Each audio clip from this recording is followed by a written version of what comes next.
Hello and welcome to Ina and Jay Travel.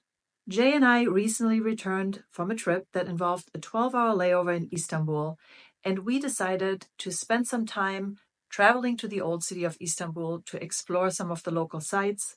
You may have seen that separate summary video that we made to kind of summarize our experience on this trip. But in this video, we really wanted to go a little bit deeper and give you a few considerations and tips to decide whether or not spending time in Istanbul during your layover is the right decision for you. So let's get into it, and I hope you get a lot of information out of it. The reason why we traveled through Istanbul airport in the first place is that we had found a really great flight deal with Turkish Airlines from Detroit to the Seychelles, and it involved this 12-hour layover in Istanbul. The price was so good that we could not resist booking it. And if you want to learn more about how to find the best flight deals, we have created a free guide for you that you can access in the description box below. Now back to our Istanbul layover. Our flight was scheduled to arrive in Istanbul at 2:30 p.m. in the afternoon.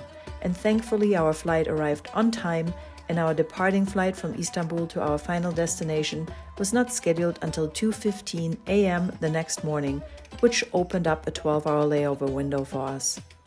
We planned our own visit to downtown Istanbul, but before I get into this more, I want to mention that as of December 2024, Turkish Airlines provides a complimentary free tour service called Istanbul for passengers that have a layover spanning from 6 to 24 hours. Various tours depart from the early morning to early evening, and you can find the link to this service in the description box below. The reason why we did not take advantage of the service is that we wanted the freedom to return to the airport anytime, and we also weren't sure how tired we would be, so we actually booked ourselves into a central hotel in Istanbul's Old City, where we dropped our things before exploring the Old City by foot. Now, let's get into some considerations that you should think about when planning your own layover. Consideration number 1. The arrival timing of your flight is obviously super important. If you arrive in the evening or you're arriving later in the night, it really doesn't make a lot of sense for you to leave the airport because attractions, stores, and restaurants will be closed. If your flight arrives at such a time, it might be best just to get some rest, so check out our video here that goes over a great option located directly in the Istanbul airport. Point number 2. Please don't underestimate the time it will take you to get out of the airport. The Istanbul airport is absolutely massive, and it took us roughly 30 minutes to walk from our arrival gate to the passport control area, and then it was roughly another 45 minutes to get through passport control and find our driver that we had pre-arranged with the hotel. This was not a busy travel day either, so please prepare yourself to spend a significant amount of time here. Now let's talk about the third consideration, and this is a really important one, because you do not want to underestimate the travel time from the Istanbul airport to downtown as well as the way back. In our case, we chose to visit the old city of Istanbul because it had several famous attractions in close walking distance, such as the Grand Bazaar, the Blue Mosque, and Hagia Sophia. Again, we were somewhat lucky because it wasn't a super busy travel day, and we made it to downtown Istanbul in about 1 hour, but it is not uncommon for the ride from the airport to take up to 2 hours during rush hour traffic. So add that to the time that you will spend transitioning through the airport, and it can easily be 3 to 4 hours of travel one way. Now, you also need to be at the airport a little bit in advance of your connecting flight, so we really do not recommend that you leave the airport unless you have a layover that is at least 12 hours in length or more. Moving on to point number 4. Because you will only have a few hours to explore on the ground, it is really important to pick a super central location so you don't spend more time in taxis or buses. In our case, that was the old city of Istanbul. I mentioned earlier that we had reserved a centrally located hotel, the Ringstone Hotel Old City, that was only a few minutes walking distance from all 3 big attractions that we wanted to see. While renting a hotel for such a short time seems like a massive splurge, we were so happy that we did it because, first of all, the hotel was absolutely gorgeous, and it provided us with peace of mind to leave our passports and valuables in the room while we were exploring the old city by foot.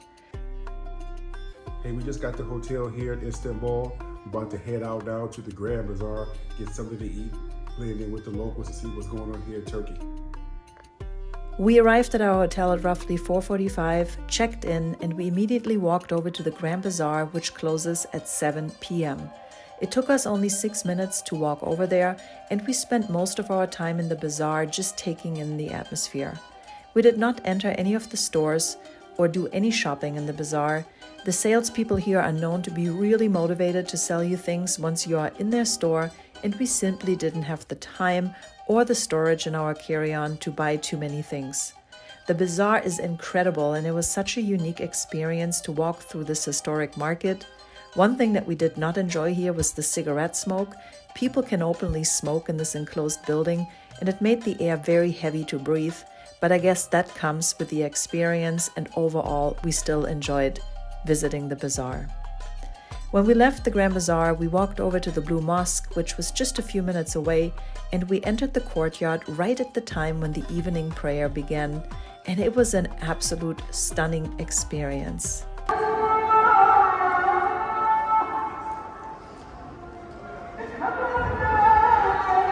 The Blue Mosque is an absolute must visit, and you will not be disappointed to add it as a stop to your itinerary. While we entered the courtyard, we did not enter any further areas of the Blue Mosque because we simply didn't have enough time to do so, but we will definitely be back in the future to explore it more.